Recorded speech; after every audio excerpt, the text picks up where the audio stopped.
You're listening to the Parent Pod Podcast by Gymboree Play and Music with Adrienne Shaw, a weekly conversation about early childhood development topics for parents with children ages 0 to 5. While the content of this show is meant to be informative, it is not meant to replace the guidance of your physician, therapist, or pediatrician. Hello, and welcome to another episode of the Parent Pod Podcast with Gymboree Play and Music. I'm your host, Adrienne Shaw, and today I am joined by Adrienne Bishop. Adrienne, welcome to the show. Thank you. Thank you so much for having me. Oh, my goodness. So we've been talking about a few different things offline. We're going to dive into them here in a second. But for those of you guys who do not know who Adrienne is, she is a life coach for parents, and she helps parents use this method that she refers to as calm, confident parenting. She helps families work with their littles on how they can manage big emotions, big feelings, and help everybody in the household kind of stay in a rhythm and be in a place where the children feels heard, feels supported, but then also the parent knows how to manage these big emotions themselves in a way that is loving to themselves, their parenting style, and to their family. So, Adrienne, I would like to hear it straight from you. Tell us a little bit about your technique and how it can be beneficial to parents. Sure, yes, of course. So in addition to being a life coach for parents, I also am a certified positive discipline parent educator. And positive discipline is a philosophy of parenting that supports helping children navigate these big emotions and helps parents understand how they can support them in a way that's loving and firm, in a way that, creates authority for the parents, but also allows the kids to feel supported. So it's a really great balance in regards to parenting philosophy that I have just fallen in love with. So that's one side. So that's the parent educator side that I kind of go with when I talk to my parents. But the life coaching side is all about understanding our own emotions as parents. And then as a result, we are able to understand our children's emotions and even help coach them once we understand how to coach ourselves. And so the combination of being able to sort of emotionally regulate yourself as a parent and understanding some of the ways positive discipline explains child behavior and how to address the cause of the misbehavior and not just apply punishment as a method to curb misbehavior. The combination of the two things are just gold. And I have used this in my own life, and the results are just, and for my clients, are just so, they're long-term and they really do sustain because the two things together help us to understand and kind of regulate our own emotions so that we can actually use some of these really amazing positive discipline tools that help us. Whereas if we are in a situation where a child is very emotional, we can mirror that. And then when we mirror their emotion, we struggle to remain logical and solve problems. And we really struggle to remember all those lovely tools that we learned about positive discipline. So then we end up yelling, or we end up nagging, or we end up threatening. And that's not where we want to be. Most of the parents I work with, they don't want to be in that position. So being able to understand how to calm yourself also gives you confidence to use these tools and to actually affect long-term change in your child's behavior. So I want to just take a step back for a moment because I realize we're using some lingo here that maybe everybody isn't completely aware of. And so one of the phrases that we've been referring to is what's called big emotions. And so I'd like to know in your own words, what exactly are big emotions, or what is the difference between quote unquote big emotions versus just your regular emotional patterns? Is a big emotion a child that cries multiple times throughout the day, or is the singular crying event, even if it's just once, the big emotion? Yeah, so I would actually label whatever the outburst, if it's a very overwhelming sort of outburst for the child, I would label that as a big emotion. And it doesn't have to be a frequent one. It could be rare even, but if they're having some overwhelm, if you can notice that your child is becoming overwhelmed and not able to cope, then I would call that a big emotion. And each child has a different sort of scale for when it's going to be overwhelming for them and when maybe some other children wouldn't really be affected.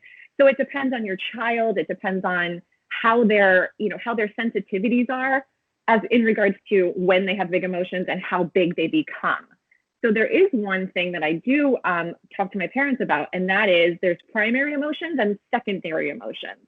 So the primary emotions are ones like fear, hurt, being ashamed, having have all the positive emotions. Those are primary emotions. But when you get into not handling big emotions in a way that's healthy and processing, you can get into resisting those emotions, and kids and parents both do this.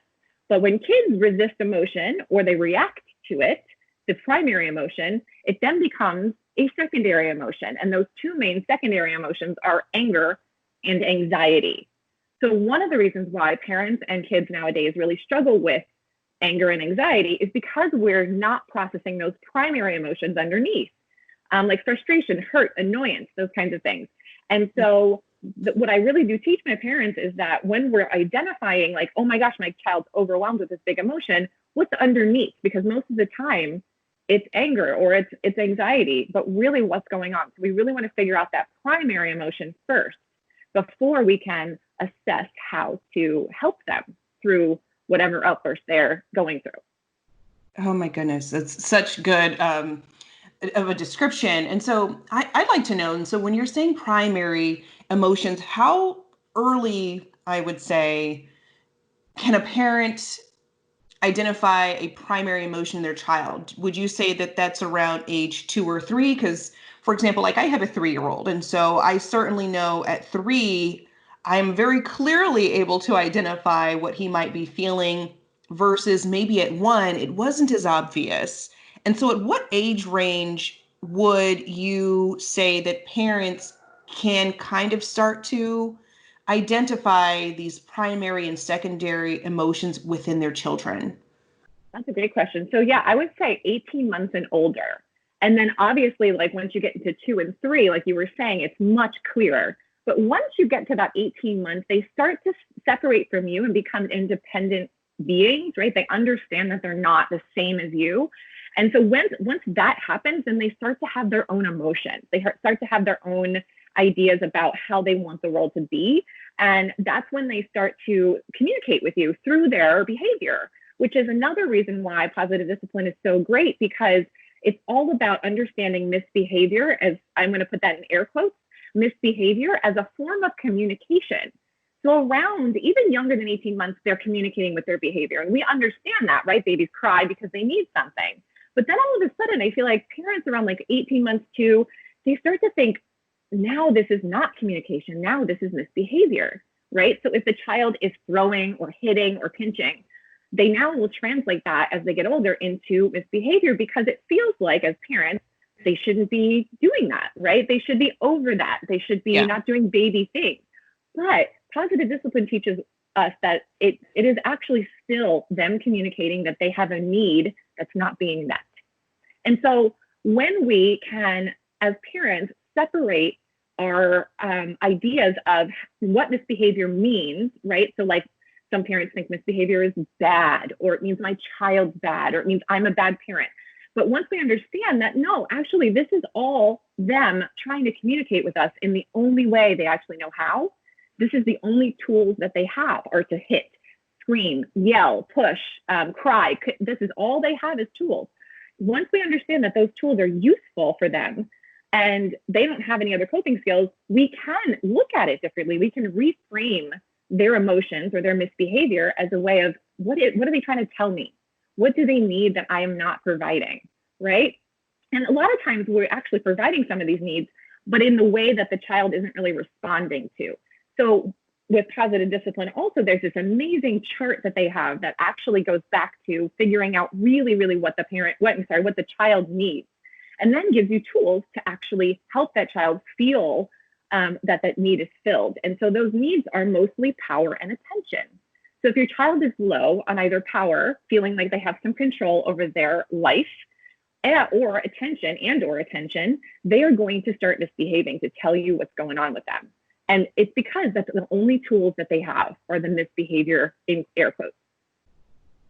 Okay. I like the way That makes sense. phrased. Yes, absolutely. Um, and so I think the follow-up question that I have is to this quote unquote misbehavior.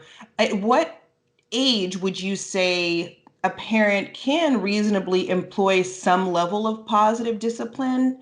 And what does that look like? So, for example, this is just a very generic example of something I was told um, as I was raising my children. I've got three, but my oldest is 11. And so you imagine maybe 10 years ago, um, I was told, in terms of discipline, when she hit maybe 2 years old, that the right way to do it was to put the child on timeout for a minute for every year that they'd been alive. So, for example, if you have a 2-year-old, it's 2-minute timeout.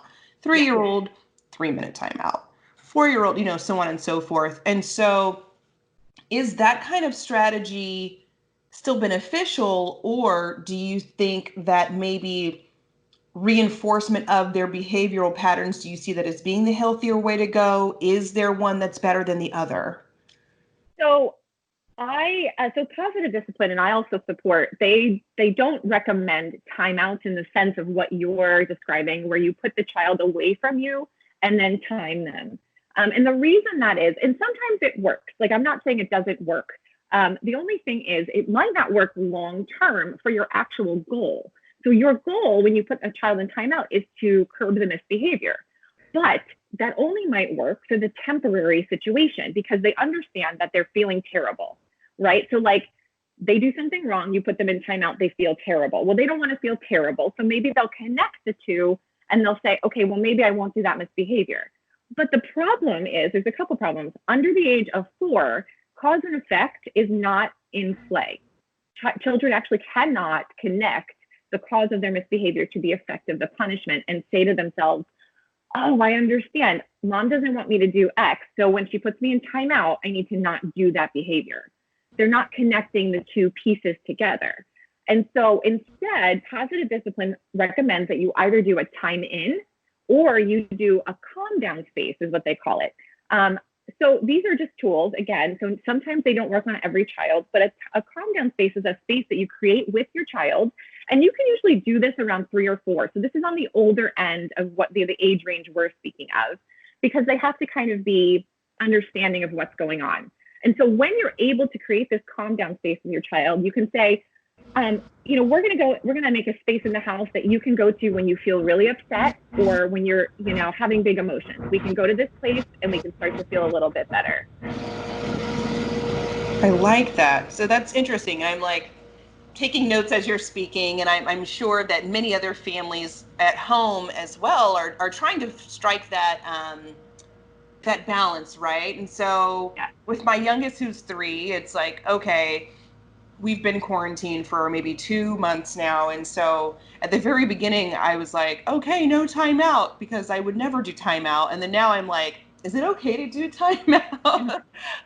So if I could just elaborate really quick, just because I heard some funky noise, so I just stopped for a second. But so once you get the calm down space situated, if the child is capable of actually creating a space that looks like pillows, or they can name it something really fun, if they're capable of creating it, they're capable of using it. So if they're too little and they can't do that yet, they can't understand the concept, you know what I mean? And every 3-year-old is going to be on a different level of development. So you want to, that's your like, your way to know if they're ready for that, is the calm down space. Anything younger than is able to actually use the calm down space to self-soothe, right? So the point of the calm down space is that, okay, the child is old enough and mature enough to sit there and self-soothe. If that's not somewhere that your child is at, which is totally normal for about 0 to 3 to 4, then you want to do a time in, which is where you are just sitting with your child and processing with them. And if they accept your presence, essentially. So those are like the 2 options that positive discipline offers, instead of the timeout, traditional timeout. Mm-hmm. So I apologize about interrupting. I just want to make sure. No problem. How long does the time in last? And does the time in have to be spent sitting still, or are you able to do something with them during that time in? That's such a good question. So I would say that it depends on the level of the tantrum, right? So if it's an actual full-blown tantrum, you might have a longer time in, and it might require a ton of patience from you to sit there and lovingly support them and literally do nothing. That might be part of what you're doing, and that's all you do. And then on, on the other hand, if your child is older, a little bit older, and maybe they can understand what they're going through, you might be able to coach them through a time in and maybe say, can you tell me what's upsetting you?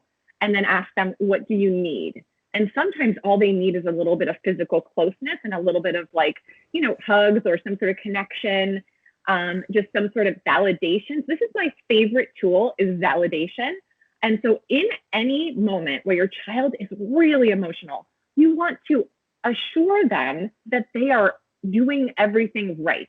There's nothing wrong with having emotion. And in fact, it's really important to process it and actually express it, right?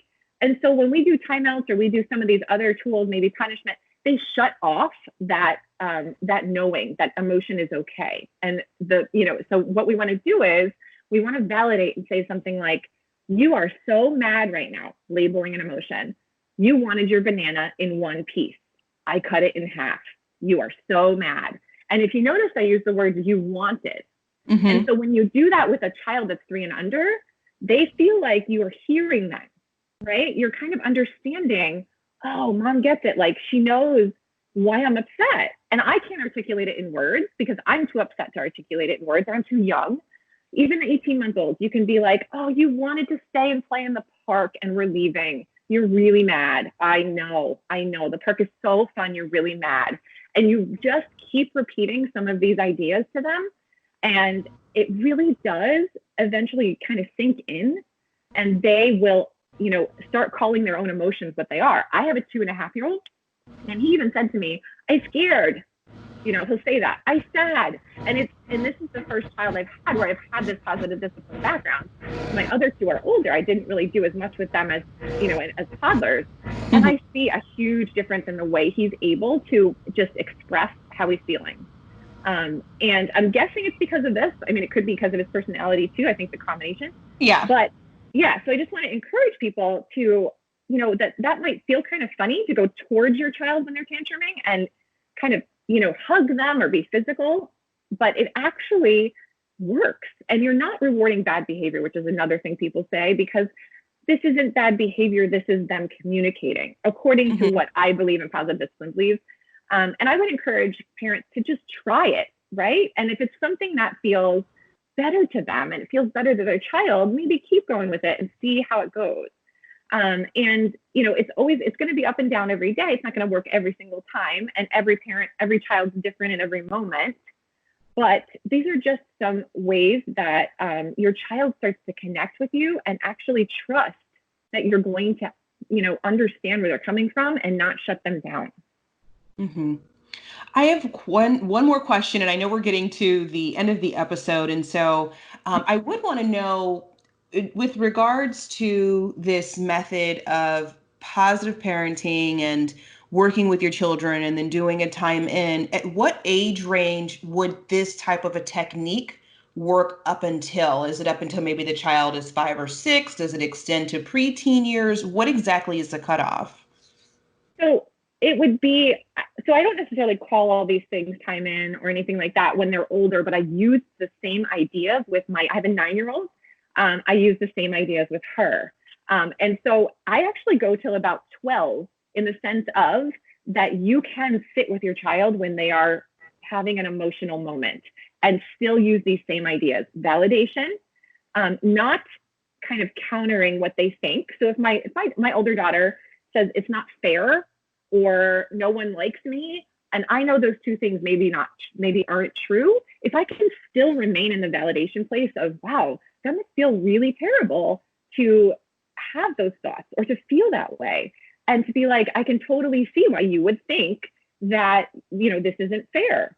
And to remain in that positive validation place, and then seek to understand and then start to question so you can go to the next step with older kids. But it still always kind of looks similar, where you're validating, you're empathizing, and then you're seeking to understand.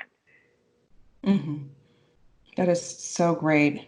And, you know, I think knowing that this is something that you can use, and even if it's just slightly different from, you know, using it with a child that is 5 and under, and then maybe being able to adapt it as a child grows, is such positive advice. Because I think about it, and I know this is probably a really interesting or a unique comparison, but on television, for example, when you see preteens kind of have a meltdown, they like run to their room and they slam the door.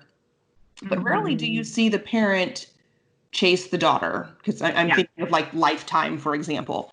Yeah. I'm thinking of Lifetime movies, but you rarely see the parent go after the child, and then you see the child go through a range of emotions in that room, and then one thing leads to another. Then they're in like a chat room, or they're on their phone, or Yeah. whatever it is. And I know that these are really dramatic examples or comparisons, but it's still that beat of a moment when your child needs to be coddled or heard or attended to, and kind of needs that extra energy to show up for them. And so unfortunately, like, it leaves a gap when we as parents don't recognize that opportunity to just be present with them. And, you know, preteens and 8 and 9 year olds, I mean, they're going to want what they want, and maybe they only want their friends when they're that upset. But Right. just thinking about it conceptually in pop culture, or just household to household, like, what would it realistically look like if, when our child was going through a range of emotions, if we showed up for them in that moment? How could we help them regulate their emotions and understand that it's okay to feel those things, and that there's not a loss of love, affection, or attention just because they are experiencing emotions? So I I just love find that. that to be a completely different perspective than one I feel like we're used to hearing or seeing play out, and even really just seeing play out in the media, for example, or on television. And so thinking about it from that lens, I think is incredibly beneficial to me as a parent. You know, I have an 11-year-old, and I'm like, oh my gosh, you know, maybe when she's upset, like, you know, maybe when she's upset and we're both like kind of going our different ways, it might be more impactful and help build that stronger mother-daughter bond relationship by being there for her and having time in. Like, I've never thought to call it time in, but I'm going to start doing that. That's Awesome. such a great tool. Yeah. And so the other thing about the older kids is that if your child actually says to you they need some alone time, I would recommend listening to that. And then later on is a good time to have a time in. So it doesn't have to be in the moment of the emotional outburst for older kids. They're much more self aware. So you can say to them, do you want to talk about, or do you want me to sit with you? And you can just sit, or you can say, do you want to talk about it? And they can give you more feedback than younger kids. So they have, you know, each of them has a different personality, a different way they cope with big feelings. But I recommend later on, when things are calm, that both of you have a little discussion in a really open sort of, I noticed this and I see this. Can you tell me what's upsetting you? What were you feeling? And then start to problem solve with them. So there's like another level. And of course, with teens really do separate from their parents emotionally. And that's a different story, right? So you were saying 11. So once you get to about 12, it kind of changes. Once it gets about 13 and up, it changes a little bit in how we want to approach, you know, being on top of them. But it definitely can be super effective up until around 12. And then you kind of have to assess from then on what your child needs. It might be a little different. Yeah. Oh my goodness, this has been such an enlightening conversation for me. And I know for Hey. those of I know for those of the those people in the audience that are listening to this, it's just been good to not only just connect with another parent, but then also to reevaluate at times how we're doing things in our own homes, and being able to take actionable pieces of information and help our children thrive. I think that that's one thing that all parents, irrespective of some of our values or opinions or belief systems, we all want the best possible outcomes for our children. And so understanding ways in which we can do that, and really show up for them and be wholehearted parents ourselves is incredibly moving. And so I thank you so much for coming today. I've got 2 questions, and I know we're going to wrap it up because we're running a little over time. But the first question is, what book would you recommend if people wanted to learn more about this particular technique, or maybe even a book that has inspired you? Yes. So Positive Discipline has 2 books that are for this age group, 0 to 5. So the first one is called Positive Discipline, the First 3 Years. And it's all about how to use toddler tools that are similar to some of the older children tools for positive discipline, but are really catered to that specific age group. And it is an amazing book. It's called Positive Discipline, the First 3 Years. And that's by Jane Nelson and Cheryl Ewan. And Jane Nelson created Positive Discipline. So anything that is, that book, she'll be on there as an author. And then the other one is Positive Discipline. I think it's called Preschoolers, for preschoolers. So that's 4 and 5. So that kind of hits the last 2 of our age group. So I highly recommend Positive Discipline in general, and those are the specific age ones that will work. Yeah, and we'll link all of that information in the description for this particular episode for those of you who are interested in purchasing the book. We'll probably put up a link to Amazon there just to make it easy to find. And then my last question before we depart from this episode of the Parent Pod podcast is, how can people find you, Adrienne? Yes, so I have a website, and it is adriennebishopcoaching.com. And that is a really good place to kind of find everything out that you need to know about my services and how to work with me. And then I also have a Facebook group that's free, and I would encourage everyone to come on. I do lives every week with all different kinds of help, support for you using positive discipline, and otherwise how to self-regulate your own emotions is a big, big part of what I do. And that's called it's called Calm Confident Parenting. So if you can search that on Facebook, or we'll link it up either way, but that's what the Facebook group is called. Perfect. So thank you so much for being with us again, Adrienne. And for those of you who are at home, thank you so much for listening to this episode of the Parent Pod podcast. We hope that you have a playful day. To learn more about this week's episode or the content discussed in the episode, be sure to follow Gymboree Play and Music on Facebook.